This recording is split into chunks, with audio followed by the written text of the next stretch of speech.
Good evening, I'm Kristen Kelly. And I'm Marcellus Parsons. The Vermont Senate has just given overwhelming approval to same-sex marriage. The bill passed just a few moments ago on a vote of 26-4. Our Jack Thurston just left the Senate chamber. He's now in our Montpelier bureau with the latest for us. Jack.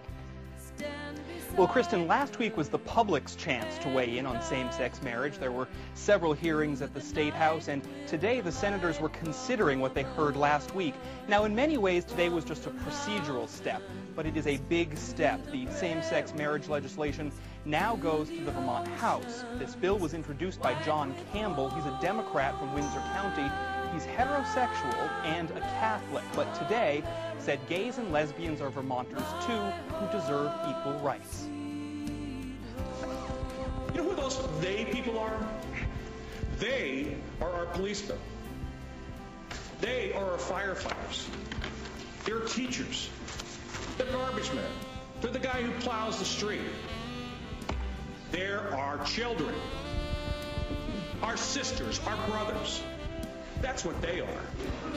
They are human beings, and as such, and as it's said in this bill, they should be treated equally. First, like President Obama, Vice President Biden, and Governor Douglas, I believe that marriage is an institution that should be between one man and one woman. Marriage, as we've known it for centuries, has been the union of one man and one woman, and it's unique. It's the only publicly sponsored institution that can result in the procreation of children.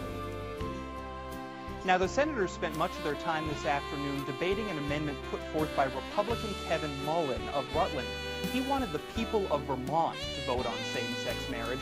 He didn't want all the decisions to come out of the State House, and after considerable debate, that amendment was voted down. The senators decided that they didn't want the kind of money and rancorous debate that can happen when out-of-state groups get involved in something like this. So that amendment was voted down. Now, again, Kristen, the headline today is that the state Senate has okayed gay marriage legislation. It now moves to the House, and supporters of this bill say they have good numbers there. So we'll just have to see in the coming weeks what happens with same-sex marriage. All right, Jack Thurston live in Montpelier for us. Thank you very much.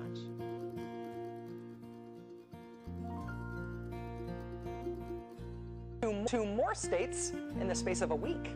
Same-sex marriage was made legal in Massachusetts back in 2004. Next came Connecticut as of last year. And now in the past week, both Iowa and Vermont, and also sort of D.C., of recognizing the right of same-sex couples to get married.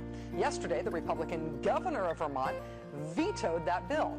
Today, in a surprise, both houses of the Vermont legislature summoned a two-thirds majority to override the governor's veto, thereby making same-sex marriage legal in the Green Mountain state.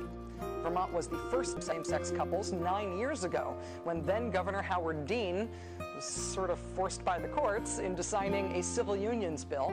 Now, Vermont continues its pioneering ways, becoming the first state to make same-sex marriage legal, not because of a court ruling on the constitutionality of the issue, but because the state legislature moved proactively to make it a new law. Also, and this is an important detail, Vermont does not have residency requirements for marriage, which means that you do not have to be one of Vermont's 600,000 residents in order to get married there. So, for example, any same-sex couples in California who had their rights taken away by Proposition 8 in November, I hear Burlington is lovely this time of year. I'm also partial to the awesome old independent movie theater in downtown Brattleboro, I'm just saying.